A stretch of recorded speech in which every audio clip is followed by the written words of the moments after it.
बढ़ेंगे आगे। इटावा से एक और अहम खबर आपको दे दें। भूपेंद्र चौधरी ने अखिलेश यादव पर निशाना साधा है। मैनपुरी उपचुनाव को लेकर अखिलेश यादव पर हमला बोला। जसवंत नगर में भाजपा कार्यकर्ताओं को संबोधित किया। कहा कि अब किसी का कोई गढ़ नहीं रहा है।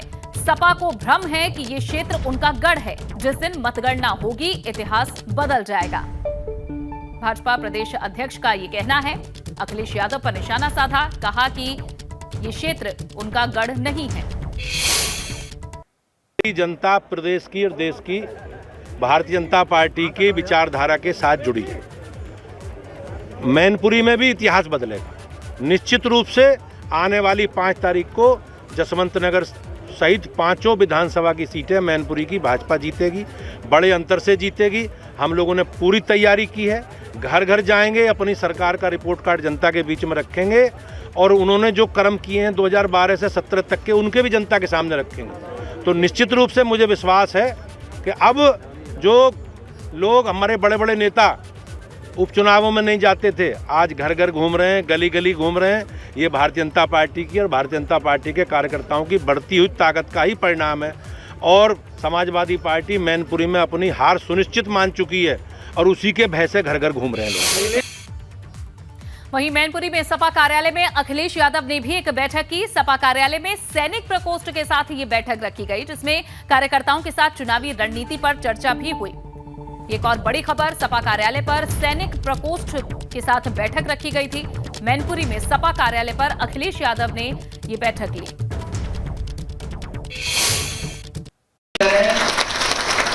जब सुखोई की डील के लिए उन्हें जाना था रशिया में, वो पहली बार ऐसा हुआ कि वहां के राष्ट्रपति अपना प्रोटोकॉल तोड़ करके नेताजी को रिसीव करने आए। और जब सुखोई के लिए गए थे तब भी बड़े बड़े अधिकारियों ने कहा कि रशिया में भी बहुत ठंड पड़ती है, वहां आप अगर पहनावा दूसरा नहीं पहनेंगे तो हो सकता है ठंड लग जाए। नेताजी ने कहा कि मैं सियाचिन जा सकता हूँ धोती और कुर्ते में, तो रशिया में भी जाऊंगा। और इस बीच एबीपी गंगा से बोले हैं डिप्टी सीएम ब्रजेश पाठक। कहा कि तीनों सीटों पर चुनाव जीतेगी भाजपा। जनता का भरोसा भाजपा पर बढ़ा है। उपचुनाव में प्रचंड बहुमत से जीतेगी भाजपा। ये ब्रजेश पाठक ने एबीपी गंगा से खास बातचीत में कहा है। पीएम की कल्याणकारी योजनाएं जन जन तक पहुंची है।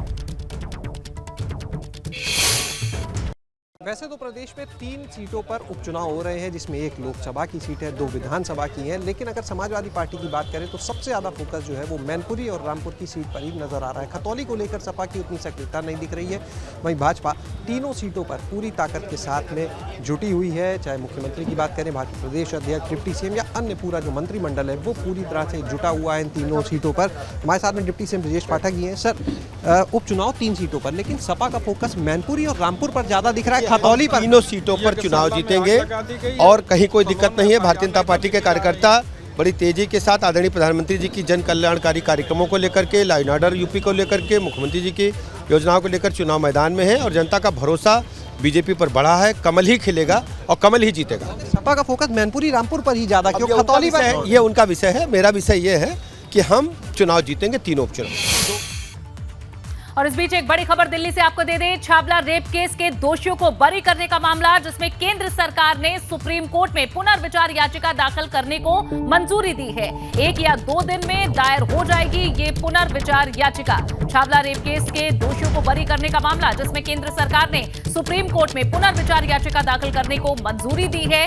1 या 2 दिन के अंदर ही ये पुनर्विचार याचिका दायर हो जाएगी। इस वक्त की ये बड़ी खबर छावला रेप केस से जुड़ी हुई, जिसमें दोषियों को बरी करने के मामले में अब केंद्र सरकार ने यहां सुप्रीम कोर्ट में पुनर्विचार याचिका दाखिल करने को मंजूरी दे दी है। 1 या 2 दिन में यहां पुनर्विचार याचिका को दाखिल किया जाएगा। और अविनाश हमारे संवाददाता ज्यादा जानकारी इस पर देंगे। अविनाश, इस फैसले को कैसे देखा जा रहा है? देखिएगा, बात करें जिस तरीके से छावला में रेप कांड हुआ था, उसके बाद जो तमाम सारे दोषी हैं उनको सुप्रीम कोर्ट ने दोष मुक्त किया था। इसके बाद दिल्ली के उपराज्यपाल ने रिव्यू पिटीशन दायर करने की जो अनुमति थी उसे प्रदान कर दी है। क्योंकि दिल्ली केंद्र शासित प्रदेश है, तो लिहाजा जो भी फैसले उपराज्यपाल लेते हैं वो केंद्र सरकार के पास जाता है और केंद्र सरकार फिर उसमें अपनी अनुमति देती है, जिसके बाद फिर वो काम होता है। तो अब केंद्रीय कानून मंत्रालय ने भी अनुमति दे दी है रिव्यू पिटीशन की और सॉलिसिटर जनरल तुषार मेहता इस पूरे मामले पे जल्द ही रिव्यू पिटीशन याचिका लगाएंगे। जिसके बाद जिस बेंच ने पूरे आरोपियों को दोष मुक्त किया है उसी बेंच के समक्ष ये पूरा मामला जाएगा और फिर वो बेंच दलीलें सुनेगी और उसके बाद फिर अपना कोई फैसला देगी।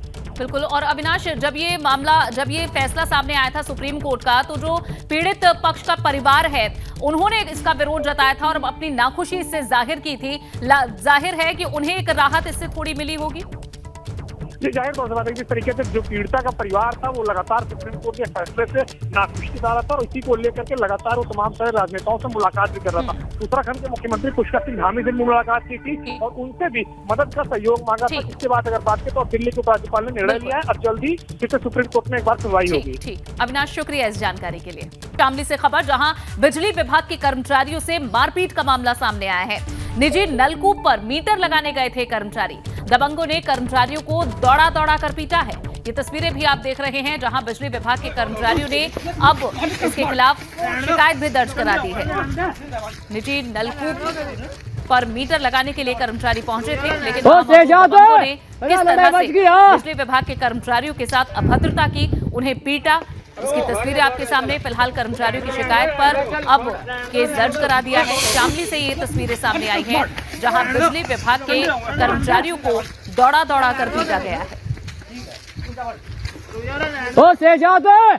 लड़ाई बच गया। फिलहाल इन दबंगों के खिलाफ केस दर्ज कर लिया गया है। निजी नलकूप पर मीटर लगाने के लिए कर्मचारी पहुंचे थे और इसी दौरान दबंगों ने उन पर हमला बोल दिया। उधर हरदोई में एसपी ऑफिस के पास एक युवती ने जमकर हंगामा किया। युवती का हंगामा देखकर आसपास काफी भीड़ इकट्ठा हो गई। युवती ने एक मोबाइल दुकानदार की चप्पलों से पिटाई कर दी। इस दौरान युवती के भाई और लोगों के बीच हाथापाई हो गई, जिससे घंटों तक सड़क पर जाम लगा रहा। सूचना पर पुलिस भी मौके पर पहुंची और दोनों को हिरासत में ले लिया। सड़क पर यह हाई वोल्टेज ड्रामा काफी देर तक चलता रहा। मोबाइल दुकानदार के साथ ये मारपिटाई की गई। महिला ने चप्पलों से इस व्यक्ति को पीटा है। परिवार के अन्य लोगों के साथ भी ये भिड़ंत हुई और इसके चलते सड़क पर जाम लग गया। पुलिस जब बाद में पहुंची तो यहां दोनों पक्षों पर केस दर्ज किया।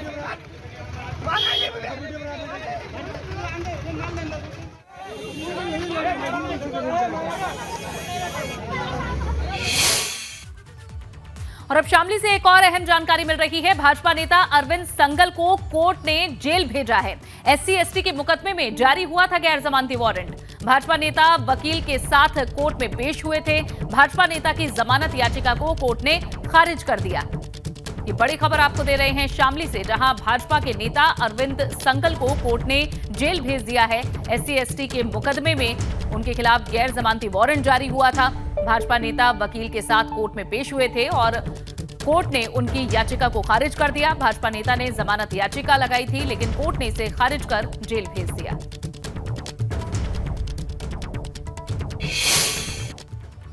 और अब खबर गाजियाबाद से, जहां 11 साल की बच्ची की हत्या का मामला सामने आया। परिजनों ने शव रखकर हंगामा किया है।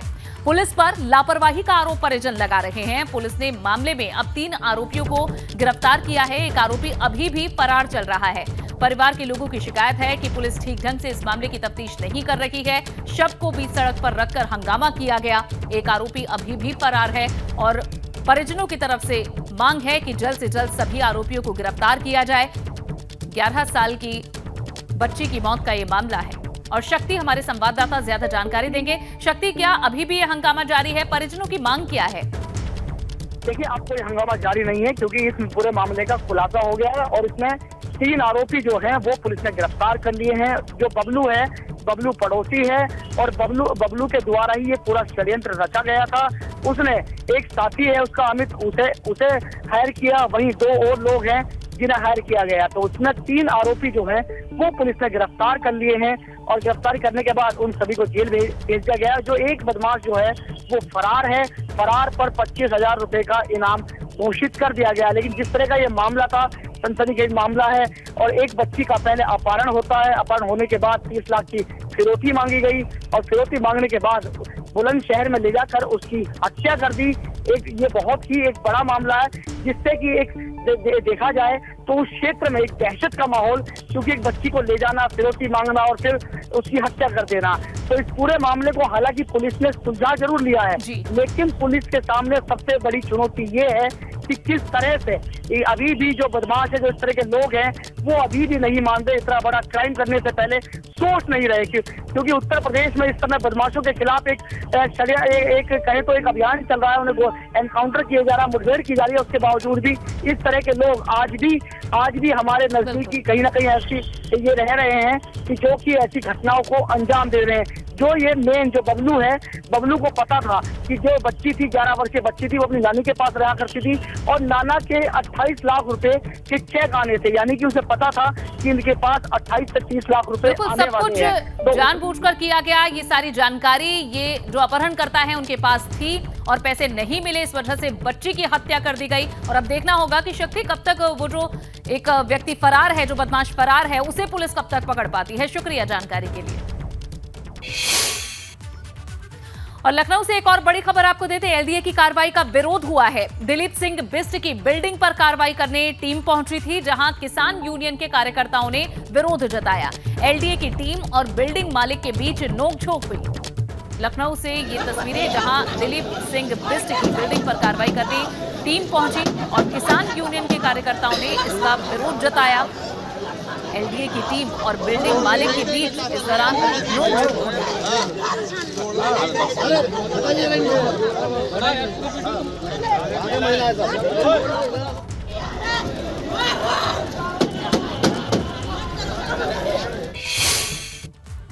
ग्रेटर नोएडा से एक बड़ी खबर। गैंगस्टर सुदेश की संपत्ति कुर्क की गई, जहां बिसरक इंस्पेक्टर ने कुर्की की कार्रवाई की है। 45 लाख रुपए की कीमत का फ्लैट कुर्क कर लिया गया है। पहले भी गैंगस्टर की 10 करोड़ की संपत्ति कुर्क की जा चुकी है।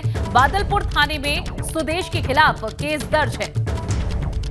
एक और बड़ी खबर आपको ग्रेटर नोएडा से दे रहे हैं, जहां गैंगस्टर सुदेश की संपत्ति कुर्क की गई है। बिसरक इंस्पेक्टर ने ये कुर्की की कार्रवाई की, जिसमें 45 लाख रुपए की कीमत का एक फ्लैट कुर्क किया गया है।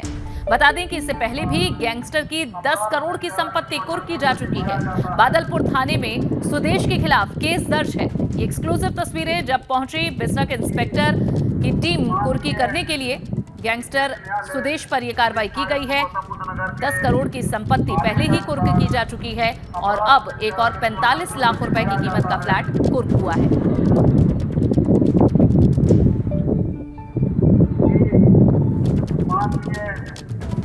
ग्रेटर नोएडा से ये एक्सक्लूसिव तस्वीरें। गैंगस्टर सुदेश पर यह कार्रवाई लगातार जारी है। संपत्ति कुर्की की, एक और फ्लैट यहां पुलिस ने कुर्क किया है।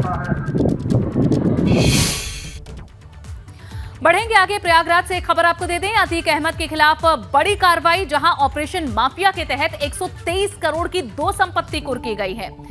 झूसी के हवेलिया में पिता और चाचा के नाम पर यह संपत्ति खरीदी गई थी। ये बड़ी कार्रवाई की गई है। 123 करोड़ की 2 संपत्तियां कुर्क हुई हैं। ऑपरेशन माफिया के तहत लगातार ये संपत्ति कुर्क करने की कार्रवाई जारी है और अब झूसी के हवेलिया में पिता और चाचा के नाम पर जो संपत्ति खरीदी गई, उस पर भी कार्रवाई। अतीक अहमद की प्रयागराज की 2 संपत्तियों को कुर्क कर लिया गया है। इससे पहले भी कई संपत्तियां कुर्क की गई हैं। अब 123 करोड़ की संपत्ति कुर्क की गई है। योगी राज में माफियाओं, बाहुबलियों और दूसरे अपराधियों के खिलाफ कार्रवाइयों का सिलसिला थमने का नाम नहीं ले रहा है। इसी कड़ी में आज प्रयागराज की पुलिस माफिया अतीक अहमद की खिलाफ एक बड़ी कार्रवाई कर रही है और इस वक्त हम प्रयागराज के झूसी कस्बे के हवेलिया इलाके में मौजूद हैं, जहां आप देख सकते हैं कि माफिया अतीक अहमद की बेशकीमती प्रॉपर्टी को कुर्क किया जा रहा है, कुर्क करने की कार्रवाई की जा रही है। आप देख सकते हैं कि यहाँ पर बड़ी संख्या में पुलिस के लोग हैं, पीएसी की तैनाती की गई है और ये वो बेशकीमती ज़मीन है, वो बेशकीमती प्रॉपर्टी है जिसे प्रशासन ने कुर्क किया है। और 2 संपत्तियां हैं, दोनों सटी हुई हैं। 13 बीघे इलाके में ये बाग है, जिस बाग पर अतीक अहमद ने बबूल का पेड़ लगाया हुआ था और पूरे 13 बीघा बाग में बबूल की खेती की हुई थी। इसके साथ साथ ये खाली बड़ी ज़मीन है, गंगा नदी के किनारे ये ज़मीन स्थित है। इसी वजह से इसकी कीमत जो है अनुमानित बाजारू कीमत मूल्य है वो काफ़ी ज़्यादा है। और इसके अनुमानित कीमत की अगर हम बात करें तो 1 अरब 28 करोड़ रुपए है। तो 1.25 अरब रुपए से ज़्यादा की ये संपत्ति है जिसे प्रयागराज पुलिस ने आज कुर्क किया है। आप देख सकते हैं कि यहाँ पर जो कुर्की की कार्रवाई का बोर्ड है वो बोर्ड भी लगा दिया गया है। जो बड़ी संख्या में स्थानीय लोग हैं वो यहाँ पर मौजूद हैं, इस कार्रवाई को देख रहे हैं। तो प्रयागराज पुलिस का दावा है कि किसी भी माफिया के खिलाफ एक दिन में की गई अब तक की ये सबसे बड़ी कार्रवाई है। वैसे भी योगी राज में जो कार्रवाइयाँ हुई हैं माफियाओं, बाहुबलियों और अपराधियों के खिलाफ, उसमें सबसे बड़ा नाम अतीक अहमद का है। प्रयागराज प्रशासन ने अब तक अतीक अहमद और उसके करीबियों की तकरीबन 10 अरब की संपत्तियों पर या तो बुलडोजर चलाया है या तो उन्हें कुर्क किया है। और इसी कड़ी में आज एक बड़ी कार्रवाई की गई है। अतीक अहमद के परिवार की 1 अरब 28 करोड़ रुपए की संपत्ति कुर्क की गई है। कैमरामैन रोहित श्रीवास्तव के साथ मोहम्मद मोइन, एबीपी गंगा, प्रयागराज। तो ये पूरी प्रक्रिया अपनाई गई और 123 करोड़ की संपत्ति को अब कुर्क कर लिया गया है। और वहीं कुर्की की प्रक्रिया खत्म होने के बाद इस मामले में एसपी सिटी संतोष कुमार मीणा का क्या कहना है, ये भी सुन पाते हैं। माफिया अतीक अहमद के खिलाफ आज जो कुर्की की कार्रवाई की गई है उस बारे में बात करते हैं प्रयागराज के SP city Santosh Kumar Meena sir से। सर, किस तरह की कार्रवाई की गई है, किसके खिलाफ की गई है और क्यों ये कार्रवाई करने की ज़रूरत पड़ी? ये गैंगस्टर एक्ट में कार्रवाई की गई है। अतीक अहमद के खिलाफ ये कार्रवाई है। धूमनगंज में अतीक के खिलाफ ये गैंगस्टर एक्ट दर्ज हुआ था, उसी में 14/1 की कुर्की की कार्रवाई यहाँ पर की गई है। इसमें टोटल जो एरिया है 13 बीघा का है। अनुमानित कीमत इसकी 123 करोड़ है। और जो ये संपत्ति है अतीक अहमद के द्वारा अपराध से अर्जित धन से अपने परिवारजनों के नाम की गई थी, उसी को आइडेंटिफाई किया गया और यहाँ पे कुर्क किया गया। किस तरीके की प्रक्रिया आज यहाँ पर अपनाई गई कुर्की के? कुर्की के लिए प्रशासन से लोग आए, फोर्स से लोग आए हैं, बाकी जो यहाँ पर बोर्ड वगैरह लगा के डिमार्केशन किया गया है और ये प्रॉपर्टी को कुर्क घोषित किया गया। अच्छा, पिछले 2.5 सालों से हम देख रहे हैं कि इसी तरीके की कार्रवाई पुलिस के द्वारा, प्रशासन के द्वारा की जा रही है। कभी बुलडोज़र चलाया जाता है, कभी कुर्की की जाती है। तो क्या ये जो कार्रवाई का सिलसिला है आगे भी जारी रहेगा इसी तरह? हाँ, ये माफियाओं के खिलाफ इस तरह की कुर्की की कार्रवाई लगातार जारी रहेगी और बाकी जो और भी प्रॉपर्टीज़ हैं उनको आइडेंटिफाई करके इस तरह कुर्क किया जाएगा। बिल्कुल, एसपी सिटी संतोष कुमार मीणा ने ये जानकारी दी है कि माफिया अतीक अहमद के खिलाफ जो कार्रवाई चल रही है वो कार्रवाई का सिलसिला जो है वो फिलहाल थमने वाला नहीं है। आगे भी कई संपत्तियों को आइडेंटिफाई किया गया है और जल्द ही उन्हें भी कुर्क किया जाएगा। कैमरामैन रोहित श्रीवास्तव के साथ मोहम्मद मोइन, एबीपी गंगा, प्रयागराज। बढ़ेंगे खबरों में आगे। खबर रायबरेली से, जहां एक ग्राम प्रधान पर जमीन कब्जाने का आरोप लगा है। सरकारी जमीन पर कब्जे के लिए लिखित आदेश देने का आरोप है। गांव वालों ने डीएम से ग्राम प्रधान की अब शिकायत की है। गांव वालों ने ग्राम प्रधान का लेटर भी डीएम को सौंपा है। रायबरेली के हमीर मऊ गांव का ये मामला है। सरकारी जमीन को कब्जाने के लिए लिखित आदेश दिया गया। गांव वालों ने अब डीएम से ग्राम प्रधान की शिकायत की है। गांव वालों ने ग्राम प्रधान का लेटर भी अब डीएम को सौंपा है और इस मामले में कार्रवाई की मांग की है। हमारे यहाँ गंगा तटवर्ती क्षेत्र की जमीन है, सैकड़ों बीघों जमीन है और वहाँ पे हजारों गायें रहती हैं जो वहाँ पे चरती भी हैं, बसेरा भी करती हैं। उसको पिछली बार तो मुनादी पिटा के बताया गया था कि यहाँ पे जो है जोताई बुआई नहीं होगी। पिछली बार तो राहत थी किसानों के लिए, लेकिन इस बार ग्राम प्रधान हमीर मऊ ने जबरन उसको जुताने के लिए लोगों को कहने के बावजूद भी जबरन उस पर जो है जुताई करवा दिया है। बढ़ेंगे आगे उत्तराखंड से बड़ी खबर, जहां उत्तराखंड में वक्फ बोर्ड के दायरे में आने वाले सभी 103 मदरसों में अगले साल से ड्रेस कोड लागू कर दिया जाएगा। वक्फ बोर्ड के अध्यक्ष शादाब शम्स ने कहा है कि सभी मदरसों में एनसीईआरटी के बुक्स भी लागू कर दी जाएंगी। साथ ही मदरसों को मॉडर्न स्कूल की तर्ज पर चलाने की भी तैयारी है। पहले चरण में 7 मदरसे मॉडर्न बनाए जाएंगे, जिसमें 2 देहरादून, 2 उधम सिंह नगर, 2 हरिद्वार और 1 नैनीताल के मदरसे को मॉडर्न बनाया जाएगा। 103 मदरसों में एनसीईआरटी की किताबें पढ़ाई जाएंगी। साथ ही ड्रेस कोड भी लागू किया जाएगा। जो वक्फ बोर्ड के 103 मदरसे हैं उसमें पूरी तरह से इम्प्लीमेंट करेंगे। ये हम क्योंकि एग्जाम्पल के तौर पे इन्हें वक्फ बोर्ड खुद चला के दिखाएगा, फिर बाद में जो कमेटियां होंगी वो अपने हिसाब से चलाएंगे। हम तो एक एग्जाम्पल सेट करना चाह रहे हैं और मुझे उम्मीद है कि उत्तराखंड के सारे मदरसे फिर इसी तर्ज पे आगे चलेंगे, क्योंकि मेरे युवा मुख्यमंत्री ने कहा है, मेरे मंत्री ने कहा है कि शादाब शम्स को बोल्ड स्टेप लेते हुए घबराने की या डरने की आवश्यकता नहीं है। पूरी सरकार पूरी ताकत के साथ शादाब शम्स के साथ खड़ी है, वक्फ बोर्ड के साथ खड़ी है। आरएलडी ने चुनाव आयोग को चिट्ठी लिखी है, जहां खतौली में मतदान के दिन पुलिस को दूर रखने की मांग की है। पोलिंग बूथ पर सुरक्षा बलों की तैनाती की मांग की गई है। चुनाव को किया जा सकता है प्रभावित, ये आरएलडी का कहना है और इस वजह से उन्होंने चुनाव आयोग को एक चिट्ठी लिखी है, जिसमें खतौली में जिस दिन मतदान है उस दिन पुलिस को दूर रखा जाए, ये मांग इस चिट्ठी में लिखी गई है। पोलिंग बूथ पर सुरक्षा बलों की तैनाती हो, क्योंकि उनका ये कहना है कि चुनाव को प्रभावित किया जा सकता है पुलिस के द्वारा, ऐसे में पुलिस को उस दिन दूर रखा जाए। आरएलडी ने चुनाव आयोग को ये चिट्ठी लिखी है। हालांकि इससे पहले भी आरएलडी और समाजवादी पार्टी विधानसभा चुनाव के नतीजे के समय भी ये आरोप लगाती रही है कि यहां ईवीएम से छेड़छाड़ हुई है। अब ऐसे में आरएलडी ने चुनाव आयोग को पहले ही ये चिट्ठी लिखी है, जिसमें खतौली में मतदान के दिन पुलिस को दूर रखने की मांग की गई है। देखना होगा कि चुनाव आयोग इस पर क्या जवाब देता है आरएलडी की इस चिट्ठी का। फिलहाल ये बड़ी खबर, आरएलडी ने चुनाव आयोग को चिट्ठी लिखी है, जिसमें खतौली में मतदान के दिन पुलिस को दूर रखा जाए और पोलिंग बूथ पर सुरक्षा बलों की तैनाती हो, पुलिस की तैनाती ना हो। और देखिए, यही वो चिट्ठी है जो लिखी गई है आरएलडी की तरफ से, जिसमें चुनाव को प्रभावित किया जा सकता है पुलिस के द्वारा, ऐसा अंदेशा जताया है। इसलिए उस दिन पुलिस को दूर रखने की मांग की गई है।